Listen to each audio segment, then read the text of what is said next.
தருமபுரி மாவட்டத்தில் நடைபெற்று வரக்கூடிய கலந்தாய்வு கூட்டத்தில் பங்கேற்பதற்கு முன்னதாக நாம் தமிழர் கட்சியின் தலைமை ஒருங்கிணைப்பாளர் சீமான் செய்தியாளர்களை சந்தித்து வருகிறார். அந்த காட்சிகளை நாம் நேரலையில் பார்க்கலாம்.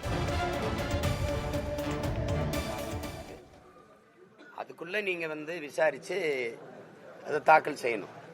3 நாள்ல முடிக்கணுங்கிற அந்த அவசரம், அந்த வேகம் காட்ட வேண்டிய தேவை என்ன இருக்கு? சரி, நான் ஒசூர்ல இருக்கிறேன்னு தெரியுது இல்ல, உங்க காவல்துறை தான் நிக்குது.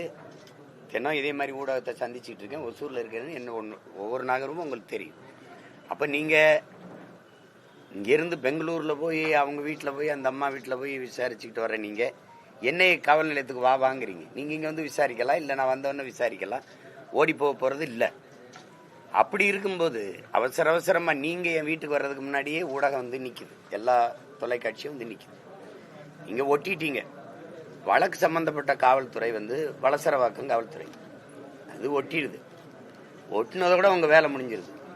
இப்ப நீங்க எது கதவுல ஒட்டிட்டு போறீங்க? வீட்டுல நிறைய பேர் இருக்காங்க, என் மனைவி இருக்காங்க, அவங்க கிட்ட கூப்பிட்டு கொடுத்துருக்கலாம். ஏன்னா அழைப்பானை வாங்கும்போது கையெழுத்துணும். நீங்க ஒட்டிட்டு போனா நான் கையெழுத்து இடலை. அப்ப அது தேவையில்லைன்னா அவங்க கிட்ட கொடுத்துட்டு போயிருக்கலாம்ல. நீங்க ஒட்டினீங்கன்னா இப்ப எனக்கு பதிலாக கதவு உங்களுக்கு விளக்கம் தருமா? எப்படி நீ கதவுல ஒட்டிட்டு போறது நோக்கம் என்ன? நான் இல்லை தலைமறைவாயிட்டேனா, வேற எங்கேயும் என்னை தொடர்பு கொள்ள முடியாத தூரத்துக்கு போயிட்டேனா? எப்படி ஒட்டிட்டு அப்போ ஒட்டுற இடத்துல எதுக்கு ஊடகம் வருது? இவ்வளவு தொலைக்காட்சிகள் எதுக்கு அங்கே வந்துச்சு? சொல்லுங்க, எதுக்கு வந்துச்சு? ஒட்டிட்டில அதோட வேலை முடிஞ்சதில்ல. அப்ப கிளிக்காம போறேன். அதை என்ன அதை அப்படியே வச்சு இல்ல இப்படி கட்டம் போட்டு பூஜையில மாட்டிக்கணுமா? நீங்க அழைப்பானைய சம்மனை இது என்னன்னு சொல்லுங்க. இது எந்த மாதிரி அணுகுமுறை? நீ எதுல நேர்மையா இருந்திருக்க? இதுல இவ்வளவு துடிக்கிறப்ப இதுல எந்த மாதிரி அணுகுமுறை? நான் வரலைன்னா தான் பரவாயில்ல, நான் ஏற்கனவே விளக்கம் அளிச்சிருக்கேன், மறுபடியும் வருவேன்றேன். எதுக்கு இவ்வளவு பதட்டம் அடைகிறீங்கிற? அதுக்கு அங்க இருக்கிறவங்களை அடிச்சு, எங்க வீட்டுல இருக்கிற பிள்ளைகள் யாரும் இப்படி, ஐயா எனக்கு அந்த ஓய்வு பெற்ற ராணுவ அதிகாரி இருக்காரு, அவரும் அவ்வளவு ரொம்ப நல்ல மனிதர், கண்ணியமான மனிதர். நீங்க தான் அடிச்சு போய் நீங்க வளசரவாக்கம் காவல் நிலையத்தில் இருக்கிறதுக்கு நீலாங்கரை காவலர் உதவி ஆய்வாளர் அந்த ஆய்வாளர் அடிச்சு இழுத்துட்டு போக வேண்டிய அவசியம் இருக்கு? அடிச்சு இழுத்துட்டு போற அளவுக்கு என்ன குற்றம்? அதை கிழிச்சது தானே. அது அப்புறம் அப்படியே இருக்கணுமா? இல்ல ஆண்டாண்டு காலமா அந்த கதவுல இருக்கணுமா? அது அழைப்பானை நாம் படிக்கவா, நாட்டு மக்கள் படிக்கவா? சொல்லுங்க தம்பி, நீங்க ஒரு அதிகாரியா உங்ககிட்ட கேட்கிறேன். அழைப்பானை நாம் படிக்க அனுப்புனீங்களா, கொண்டு வந்தீங்களா, இல்ல நாட்டு மக்கள் நாம் படிக்கணும்னு கொண்டு வந்தீங்களா? அதுக்கு அது அவ்வளவு பெரிய குற்றமா? அது கிழிச்சா அடிச்சு இழுத்துக்கிட்டு போய் நேர நீ காவல் நிலையத்தும் கொண்டு போல, வேற ஒரு இடத்துல ஒரு தடல்ல ஒடிச்சா அடிச்சு நீ போய் படுத்துக்கிட்ட. இது ஒரு வழக்கமா வச்சுக்கிறாங்க. எப்படின்னா இவங்க அடிச்சிருவாங்க, இவங்களுக்கு இவர் கையில கீறல் பட்டுருச்சா, நீ அடிச்சு காயம் பட்டதுல இவங்க எல்லாருமே என்ன நினைச்சுட்டு இருக்காங்கன்னா, 5 வருஷத்துக்கு ஒரு தடவை தேர்தல் வருது, பல முறை ஆட்சிகள் மாறுதுங்கிறத மறந்துட்டு இவங்களே அந்த நாற்காலியில் அப்படியே நிரந்தரமா பசையை போட்டு ஒட்டின மாதிரி நம்ம கீழே இறங்கவே போறது இல்லைங்கிற திமிரில் ஆடுற ஒரு ஆட்டம் இருக்குல்ல, அதுதான் அங்க அது கவனத்தில் வச்சுட்டு விளையாடணும். எல்லாம் விளையாடுறது. நீ பயப்படுறவனாவது சொல்லுங்க. நீங்க இத்தனை வழக்கு போட்டிருக்கீங்க, ஒவ்வொரு வழக்குக்கும் நேர் நிக்கிறேன், நான் முடிஞ்ச நேரம் ஒரே நேரத்துல 4 அழைப்பானைனா எங்க போக முடியும்? ஒரு ஆள் தானே. வராம இருந்தா சொல்லலாம். இப்ப நீங்க எதுக்காக நீங்க இந்த வேலையை செய்யறீங்க? இன்னைக்கு ஒசூர்ல நான் இருக்கேன்னு சரி, இன்னைக்கு இருக்கிற நவீன உலகத்துல எனக்கு பகிரிலே அனுப்பியிருக்கலாம், உங்களுக்கு அழைப்பானை அனுப்பியிருக்க. எதுக்கு வீட்டுல போய் ஒட்டணும்? வீட்டுல யாருக்கான்னு கேட்டிருக்கலாம். என் மனைவி இருக்காங்க, என் மனைவி கொடுத்துருங்களா. அவங்க சட்டம் படிச்சவங்க, இந்திய குடிமை பணிக்கு தேர்வு எழுதி தேர்ச்சி பெற்றவங்க. நீங்க அவங்க கிட்ட கொண்டு கொடுத்துருக்கலாம்ல. நீ கதவுல ஒட்டிட்டு அதை கிழிச்சாங்கிறதுக்காக நீலாங்கரை காவலர் அந்த உதவி ஆய்வாளர் வேக வேகமா இதை அடிச்சு இழுத்துட்டு போக வேண்டிய தேவை என்ன இருக்கு?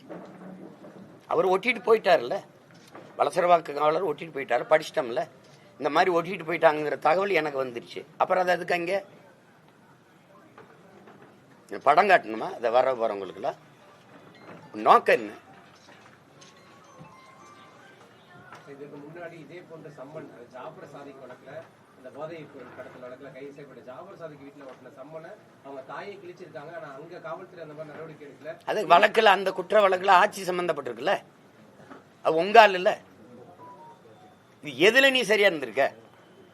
இந்த இதுல உடனே அதை நீ விசாரிச்ச நீதியை நிலைநாட்ட துடிக்கிறேன். நீ பல்கலைக்கழக வளாகத்தில் நடந்த தங்கச்சிக்கு நடந்த கொடுமைக்கு என்ன விசாரிச்ச? பொள்ளாச்சியில் நடந்த அந்த கூட்டு பாலியல் வன்கொடுமைக்கு என்ன விசாரிச்ச? இது என்ன? இது பாலியல் வழக்குன்னு யாரு முதல்ல? அந்த பொம்பளை யாரு? சொல்லிட்டா அது குற்றமாயிருமா? 1000 பேர் 1000 சொல்ல விசாரிக்கணும்ல. விசாரிக்காம நீ உறுதி பண்ணிட்டு போயிட்டு இருந்தீன்னு என்ன அர்த்தம்? என்ன அர்த்தம்? என்னமோ வயசுக்கு வந்தோன்னா குச்சில் இருந்த பொருளை தூக்கிட்டு போய் அப்படி சோளக்காட்டில் வச்சு குண்டு கட்டா கற்பழிச்சு விட்ட மாதிரி கதறிட்டு இருக்கு எல்லாரும். என்ன உங்க மனநிலை என்ன? இதே சீமான்யா ஒரு சாதாரண இயக்குனர், அவருக்கு ஒன்றும் மதிப்பு இல்லை, படங்களும் இல்லை, வீட்டில் இருக்கிறேன், இந்த மாதிரி வழக்க நீ எடுத்து பேசுவியா? நீ ஒரு முழு அதிகாரம் சேர்ந்து இதுக்கு சுத்துறிய. ஏன்னா என்னை பார்த்து நீ நடுங்கிட்ட, என்னை சமாளிக்க முடியல, என்ன செய்யறது தெரியல, நான் எடுத்து வைக்கிற கருத்துக்கு அரசியலுக்கு என்னோட மோதி ஜெயிக்க முடியல. அப்பப்போ ஒரு பொம்பளை கொண்டாந்து முன்னாடி நிறுத்துற தானே. வேற என்ன காரணம் சொல்லு? என்ன இதுல நடக்குது சொல்லு? என்னமோ அப்படியே கல்லூரியில படிச்சிருக்க பிள்ளைய நான் விருப்பமே இல்லாம கடத்திட்டு போய் கற்பழிச்சு விட்ட மாதிரி. என்னங்கடா உங்க நாடகம்? என்ன விளையாட்டு பண்றீங்க நாட்டுல? இதெல்லாம் என்னைய கேட்கறது எதுக்கு? பெரியார பத்தி பேசிட்டு இப்ப போய் எவ்வளவோ மக்கள் பிரச்சனை இருக்கு மகாராசா, எவ்வளவோ மக்கள் பிரச்சனை இருக்கு, அதெல்லாம் பேசல. எவ்வளவு திமிரோட இருக்க பாரு. என்னை நீ சமாளிக்க முடியல, என்னை எதிர்த்து நின்று அரசியல் செய்ய முடியல. இவ்வளவு அதிகாரம், படை பலம், ஓட்டுக்கு காசு கொடுக்காம 10,000 ஓட்டு ஒரு தொகுதிக்கு வாங்க முடியுமா? எதுக்கு பெரிய கட்சி? உண்மையிலே பெரிய கட்சி நான் தான். நானா நீங்களானா நான் தான் பெரிய தலைவன். ₹1 காசு இல்ல, ஒரு பிள்ளைகளுக்கும் பின்புலம் இல்ல, எளிய பிள்ளைகள் நாங்க. ஒரு தொகுதிக்கு 20,000, 15,000, 28,000, 22,000 இப்படி வாக்க வாங்கி வச்சிருக்கோம். நீங்க நின்னு பாருங்க தனியா. 234 வேட்பாளர் போடுங்க பாப்போம். திமுக போடுங்க, இந்தியாவின் நம்பர் 1 முதல்வர் போடுங்க. 234 போடணும். ஆனால் தனியா போடணும். மனச்சான்றுக்கு விரோதம்னா ₹1 நேர்மையாளர்கள் மாறி மாறி ஆட்சி செஞ்சிருக்கேன் உங்க அப்பா காலத்துல இருந்து. நீங்க உண்மையிலேயே மனச்சான்றுக்கு விரோதம் இல்லாம இந்த மண்ணுக்கு மக்களுக்கு நல்லது செஞ்சது உண்மையானால், சத்தியமானால் அதையே சொல்லி வாக்குக்கு காசு கொடுக்காம வாக்கு வாங்கி காட்டணும். என்னைய தாண்டி காட்டணும். இந்த எளிய மகனை நீ வென்று காட்டணும். நீங்களும் 234, நானும் 234. 26 தேர்தல கூட்டணி எதுவும் கூடாது. உன் கருப்பு சிவப்பு கொடி என் தலைவன் ஏந்தி, என் பாட்டன் சோழன் ஏந்திய புலிக்கொடி. நான் சண்டை போடுவோம். திராவிடரா தமிழரா போடுவோம். கருணாநிதி மகனா, பிரபாகரன் மகனா மோதுவன் களத்துல 2 பேர். மற்ற கட்சிகள் இருக்கட்டும், நம்ம 2 பேருக்கும் போட்டி நின்றுவோம். ஆனா வாக்கு காசு கொடுக்காது. நான் ஆட்சிக்கு வரல, எனக்கு சாதனைன்னு ஒன்னும் சொல்லிக்கிறல, நான் வந்தா செய்வேன் தான் என் மக்கள்கிட்ட சொல்ல முடியுது. நீங்க வந்திருக்கீங்க, செஞ்சிருக்கீங்கல்ல, சொல்லி கேளு. உங்களை மாதிரி உங்க அப்பா முதலமைச்சர் அப்படி நான் வந்தவன் இல்ல.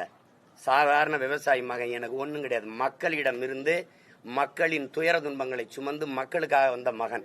என்னைய சமாளிக்க முடியல, ஒண்ணுமே பண்ண முடியாது. நீங்க எத்தனை வழக்கு, எவ்வளவு அழுத்தம் கொடுத்தாலும் அஞ்சுற ஆள் கிடையாது, பயப்படுற ஆள் கிடையாது. இந்த சும்மா குண்டு வீசுறது, பெட்ரோல் குண்டு, நிஜ குண்டு வீசும்போது ஊடறுத்து போய் என் தலைவனை சந்திச்சு வந்தவன் நான். எனக்கிட்ட பூச்சாண்டி எல்லாம் விட்டுறணும். வருவேன்னா வருவேன், 11 மணிக்கு வந்தே முடியாது. நான் நினைக்கும் போது தான் வருவேன். என்ன அப்படி எந்த இடத்துல நேர்மையா நின்று நீங்க எல்லாம் விசாரிச்சு முடிச்சிருக்கீங்க? தம்பி ஆங்ஸ்டாம் கொலையில எத்தனை மாதமா விசாரிக்கிற? 3 பேரை சுட்டா ஏன் சுட்டான்னு கேட்டா விளக்கு இருக்கா? கொலை செஞ்சவன கைது பண்ணி வண்டியில ஏற்றியதே இருக்குல்ல. ஏன் செஞ்சான், யார் சொல்லி செஞ்சான்னு ஏன் அவனுடைய வாக்குமூலம் வெளியில வரல? ஏன் வரல?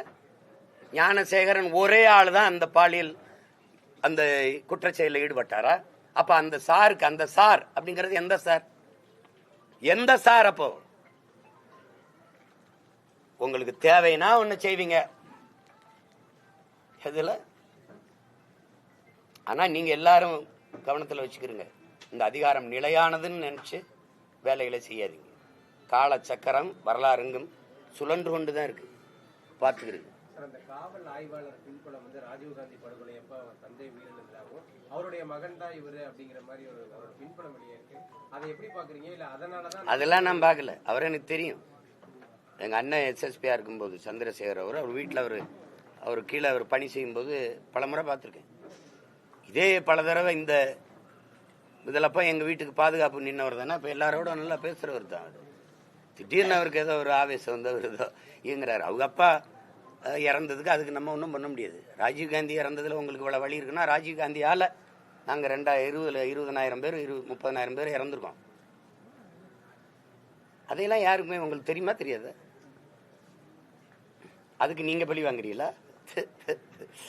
அதெல்லாம் பேசுங்க, எல்லாத்தையும் பேசுங்க. தர்மம்னா, நியாயம்னா, உண்மைனா எல்லாத்தையும் பேசணும். ஒரு நாட்டின் படையை அனுப்பி பாதுகாக்க போறேன்னு சொல்லிட்டு என் மக்களை கொண்டு குவிச்ச கொடிய படையை அனுப்பிய தலைவர் மதிப்பிற்குரிய ஐயா ராஜீவ்காந்தி அவர்கள். நீங்க பேச யார் இல்லைன்னு நினைக்கிறீங்க? ஒரு மகன் நான் இருக்கேன். என்னை சுற்றி பல லட்சக்கணக்கான படை இருக்கு. சும்மா நாங்க வந்து விட்டு அப்படி சின்ன பையில நினைக்காதீங்க. அதிகபட்சம் நீ என்ன பண்ணிடுவேன்? என்னை வளர்த்த தலைவன் எப்படிமா சாக துணிஞ்சிரு, எல்லாம் சாதாரணமாயிரும் சொல்லி தான் அனுப்பியிருக்காப்ல. அதுக்கெல்லாம் பயப்படுற ஆள் கிடையாது. அதிகபட்சம் நீ ஜெயிலில் போடலாம், போடு. உங்க அப்பா போட்டவர் தானேங்க, போட்டவர் தானே. ஓராண்டுக்கு மேல போட்டார், தொடர்ச்சியா போட்டார். பயந்த மாதிரி தெரியுதா? சொல்லு, பயந்த மாதிரி தெரியுதா? இல்ல பயப்படுற மாதிரி தெரியுதா? வழக்கு அது என்ன நான் பார்க்காத வழக்கா? தமிழ்நாட்டில் இருக்கிற அரசியல் தலைவர்களே அதிக வழக்கு வாங்கின ஒரு மகன் நான் தான். எனக்கு முன்னாடி அண்ணன் நக்கீரன் கோபால் இருந்தார். அவர் அரசியலில் இல்லை. இப்போ அவரை நான் முந்தி போயிட்டேன். அவர் 200 வச்சிருந்தாரு, இப்போ நான் 230க்கு மேலே போயிட்டேன். நீங்க பெரியார பேசிட்டாரு அப்படின்னு ஒரு வழக்கு கொண்டு வரீங்க. நான் கேட்கறதுக்கு தான் நீங்க பதில் சொல்றோம். மொழி பொறியியருடைய தினத்தை நீங்க கொண்டாடுறீங்களா இல்லையா? இப்ப புதுசா வீர வணக்கம்லாம் சொன்னீங்களா இல்லையா? மொழி பொறியியலுக்கு இந்த இந்தி மொழி திணிப்பினால் என்னுயிரும் தமிழ் மொழி இறந்து விடுமோ என்று போராடி உயிர் நீத்த வீர மறவர்களுக்கு வணக்கம் செலுத்துறீங்க. அதை நான் வரவேற்கிறேன். ஆனா இந்தி எதிர்ப்பு போராட்டத்தில் ஈடுபட்ட போராட்டக்காரர்களை எல்லாம் இந்த துப்பாக்கி எதுக்கு வச்சிருக்கு போலீஸ்? சுட்டு கொல்லுங்க, 4 காலி பயல்களை சுட்டு கொண்டீங்கன்னா கலவரம் அடங்கிரும்னு சொன்ன பெருமகன் யாரு? ஐயா பெரியார். முதல்ல தமிழ்நாட்டில் இந்தி பள்ளிக்கூடத்தை திறந்த மகாத்மா யாரு? தம்பி அண்ணனுக்கு எடுத்து அது பெரியார். இப்போ நீங்க ஒண்ணு இவரை தலைவராக வச்சுக்கிறீங்க, போராடி சத்த எங்களை மொழியக்காக எங்களுக்கு ஒரு வணக்கம் செஞ்சுக்கிறீங்க. இதுதான் அற்ப ஓட்டுக்காக வாக்குக்காக போடுற கேவலமான நாடகங்கிற. ஒண்ணு இங்க நில்லு, ஒண்ணு இல்லைன்னா இங்க நில்லு. கேட்கறதுக்கு பதில் இருக்கா? இருக்கணும்ல. நீங்க மொழி அழிந்தால் இனம் அழிந்துருவீங்க. மொழி அழிந்தால் அப்புறம் கலை இலக்கியம் பண்பாடு அடையாளம்லாம். இனம் அழிஞ்சிட்டு அதுக்கப்புறம் இருந்தா என்ன இல்லைன்னா என்ன? மொழி அழிந்தால் கலை இலக்கியம் பண்பாடு அடையாளம் எல்லாம் அழிஞ்சிரும். அழிந்தால் இனம் அழிஞ்சிரும், அதான் கடைசி. அப்ப அந்த இனம் அழிஞ்சிரும் தெரியும்ல. இந்த மொழி சனியன், இதை விட்டு ஒழியுங்கள் அப்படின்னு சொன்னா அதை ஏற்கிறீங்களா எதுக்கிறீங்களா? நீங்க தான் சொல்றீங்க மொழி அழிஞ்சா இனம் அழிஞ்சிரும்டா, எதுவுமே இருக்காதான்னு. அந்த மொழியை அழிங்கன்னா இனம் அழிப்பு தானே இது. அதை சொன்னவரை தலைவராக இருக்கிற நீங்கள் எப்படி அப்புறம் தமிழ் மொழி வாழ்க, தமிழ் மொழி அழிஞ்சிடக்கூடாது அப்படின்னு ஒண்ணு இது உண்மையா? இல்ல அழிக்க சொன்னவரை தலைவராக இருக்கிறது உண்மையா? இத கேள்வி கேட்டா இதுக்கு விளக்கம் தான் சொல்லணும். இழிவா பேசிட்டாரு போடுறா வழக்கன்னு போட்டா அதுக்கெல்லாம் பயப்படுறாளா நீ? நானு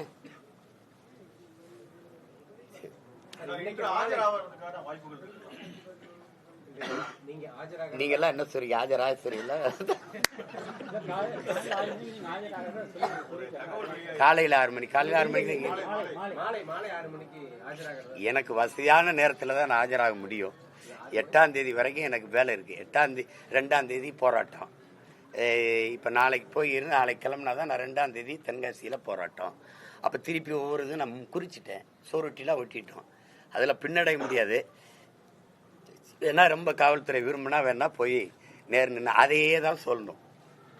அப்ப அந்த காலத்துல என்ன நடந்ததுன்னா அப்படின்னா அதே கதை தான் சொல்லணும். வாய்ப்பு இருக்காப்பா? போவேன். போய் இப்ப கலந்தாய்வு முடிச்சுட்டு போய் இறங்கி முடிவெடுப்ப போவேன். இது ரொம்ப ஆர்வப்படுறாங்கல்ல. காவல் நிலையம் போறோம். ஆமா, அவங்க என்ன அவ்வளவு மதிப்பு இல்லை. அந்த அந்த அந்த பொம்பளைக்கு கொடுத்த மரியாதை நமக்கு இல்லை நாட்டில். ஏன்னா இது தேடி போய் வீட்டில் போய் அம்மா தாயே அப்படின்னு கேட்பாங்க. நம்ம அப்படி இல்லை, அப்படி இல்லை. அதனால நம்மளை காவல் நிலையத்துக்கு வர சொல்லி தான் விசாரிப்பாங்க. போவேன், போய் எப்படி நம்ம போய் இறங்க எப்படி 6:30 ஆயிரம் 6 மணியை போல போவேன், உறுதியா போவேன். இன்னொன்று உங்களுக்கு பாலியல் குற்றச்சாட்டு வச்சு அந்த நடிகை வந்து உங்களை நேருக்கு நேர் சந்திக்க தயார். அவங்க அதை தான் நானும் கூப்பிடுறேன், வர சொல்லுங்க அப்படின்னா. அவங்கள வர சொல்லிட்டு என்னை கூப்பிடணும், அவங்கள வர சொல்லிட்டுல கூப்பிடணும்.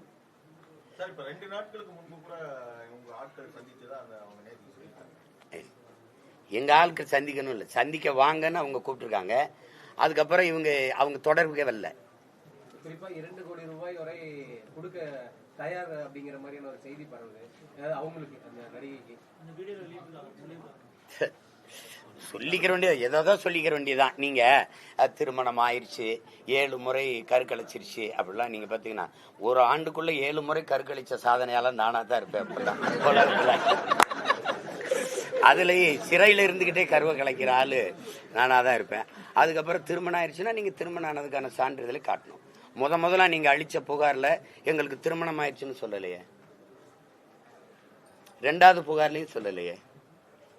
திருமணமான அதுக்கான படங்கள் அதுக்கான இதெல்லாம் காட்டியிருக்கணும். அப்படின்னா எனக்கு திருமணம் ஆகும்போது அதை வெளியிட்டு தடுத்துருக்கணும். எங்களுக்கு திருமணம் ஆயிடுச்சுங்க, மறுபடியும் ஒரு திருமணம் ஆகலாம்.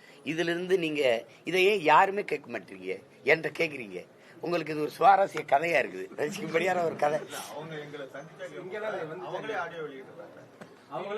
அப்ப நான் செய்யறத தப்பு நினைக்கிறேன். அப்ப நானும் இனிமே ஒரு ஆடியோ வெளியிடுறேன். ஏங்க நீங்க தான் அவர் தராரு, அவங்க பல ரூபாய்களை லட்சக்கணக்கான ரூபாய்கள் நகைகளை எனக்கு கொடுத்துட்டதா சொல்லிதான் சொல்றீங்க நீங்க. அப்புறம் நான் அவங்களுக்கு கொடுக்குறேன்னு சொல்றீங்க. நானே தெருக்கோடியில நின்றுக்கிட்டு இருக்கேன், எனக்கு எங்கிட்ட 2 கோடி இருக்குது. அதாவது அவங்க என்னன்னா ஒரு காலகட்டத்தை எங்களுக்கு ரொம்ப இதாயிருச்சு, 15 வருஷம் கழிச்சு சாக போறோம் அப்படின்னு எனக்கு எங்க வீட்டுல வேலை செஞ்ச ஒரு பையன், அந்த கால வேலை செஞ்சவனை பிடிச்சி அழுது இது பண்ணி அந்த குரல் செய்தியை கேட்டோன்னு சரி இப்போ ஏதாவது கொடுத்து உதவுங்கன்னு சொன்னேன். சாக போறோம், எங்களுக்கு மாசம் அந்த குரல் செய்தி அப்புறம் நான் வெளியிடுறேன் பாருங்களேன். அதை கேட்டா நீங்க கூட காசு கொடுப்பீங்க. உதவின்னு கேட்கும்போது அது கொடுத்து தொலைக்கிறதா, அது அவங்களுக்கு நமக்கு எந்த தொடரும் இல்லை. கேட்டோன்னே சரி கொடுத்தோம். ஒரு 2-3 மாசம் ஏதோ தம்பிங்க கொடுத்து உதவி இருப்பாங்கன்னு நினைக்கிறேன். ஏதாவது உதவி விடுங்கன்னு சொன்னேன். அதுக்கப்புறம் திருப்பி தான் அந்த மறுமனு. ஈரோடு இடைத்தேர்தலில் பெரியார் பற்றி பேசினாலும் அவங்களுக்கு ஒரு சம்மன் இன்னைக்கு கொடுக்கறத ஒரு தகவல். அது புதுசு இல்லையே, வாங்கிக்கிற வேண்டியதான். அது நிறைய வழக்கு போட்டிருக்காங்கல்ல, அதில் அது ஒன்று ஏற்கனவே கொடுத்துருக்காங்க. இருந்தாலும் மறுபடி கொடுத்து சீக்கிரம் வாங்க என்னை பார்க்க அவ்வளோ அவசரப்படுறாங்க. அதுக்காக மறுபடியும் வருது. ஒரு சும்மா அவங்க எங்ககிட்டயா மோதிரணி நாங்கள் என்ன பண்ணுறோம் பாரு அப்படின்னு. அதான் திரும்ப சொல்றேன், இந்த அதிகாரம் உங்களுக்கு மட்டுமானது அல்ல. 5 வருஷத்துக்கு ஒரு முறை தேர்தல் வருது, ஆட்சிகள் மாறி வருது, மனசுல வச்சுக்கிட்டு ஆட்டத்தை ஆடுங்கன்னு சொல்றேன்.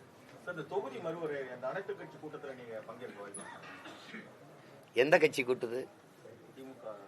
இந்த கட்சி அதை கொண்டு வரும்போது என்ன பண்ணிட்டு இருந்துச்சு? இந்த கட்சி இன்னைக்கு தொடங்கல, அது ரொம்ப நாளைக்கு முன்னாடி இருந்து இந்த பிரச்சனை இருக்குது. அப்பவே எதிர்த்து அப்புறம் அப்ப பேசாம என்ன பண்ணீங்க?